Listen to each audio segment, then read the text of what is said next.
There was this great idea that we could get, you know, like maybe a 2-3 hour sort of mini campaign. Well, that was the original plan.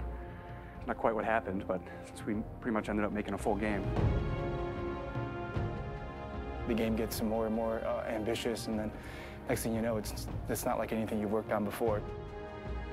We knew that we wanted to keep what was great, that people loved about the Halo experience, that 30 seconds of fun over and over again. We knew we had to preserve that, but at the same time give it an ODST spin. We wanted to try something that we'd never done before, and I think that means breaking the mold of what people expect from Halo. Here's an engine, here's a story, you got a year, go.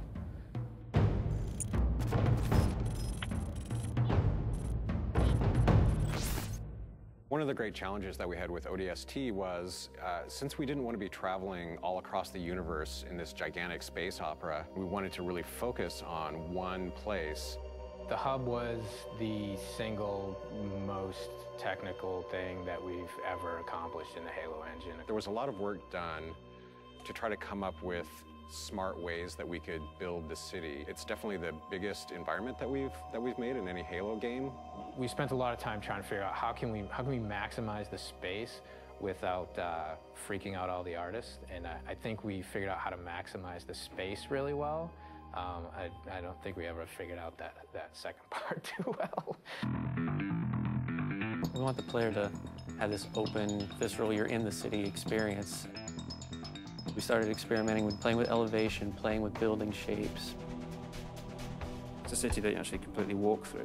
Each BSP is directly alongside the other BSP. You walk through a door and you go into the other BSP. The road structure is not straight, it's diagonal, it's also multi-layered. I don't think we kind of realized how big the city would get.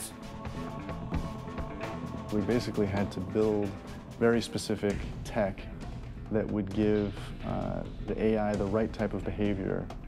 We had the technology, we called it Squad Patrol.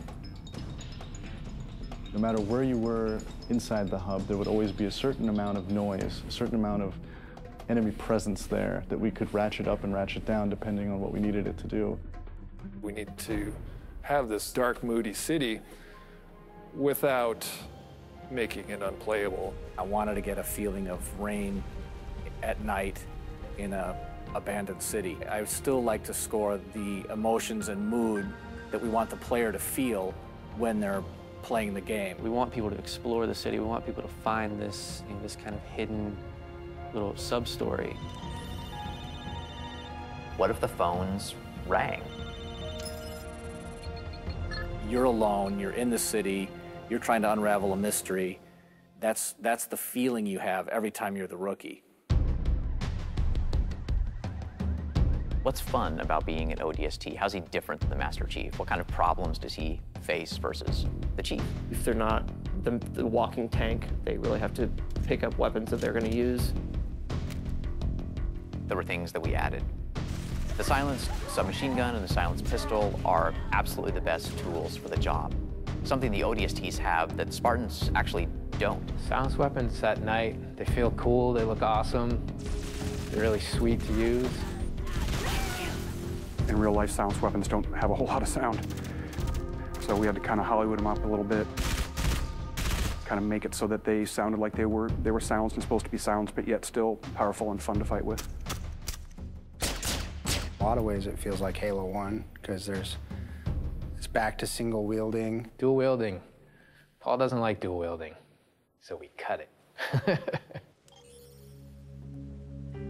Visor mode is really cool, and it evolved a lot. There were versions that looked really great for the art, but yeah, maybe they didn't do such great things for the design.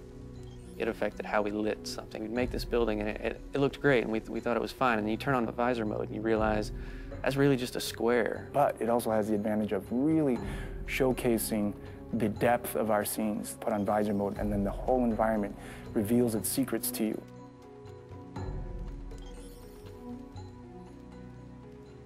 You know what sucks about big cities?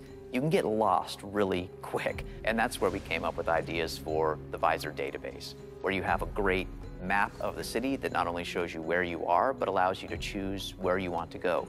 If you don't have that tool to help you navigate the city. You're never gonna find the high action flashback scenes, which we were banking on to be the core fun of the game. It's a very simple idea. It was an amazing struggle to get there. When you combine those things that we took away with things that we added, such as the visor, even though you might feel a bit more vulnerable, you have the right tools for the job. The hardest part moving from Halo 3 to ODST was just the difference in the play styles of the characters. If you look at the Master Chief in the course of the Halo games, he became ridiculously powerful over time. And ODST feels very different because when you start taking fire, you can't just continually keep kicking ass. You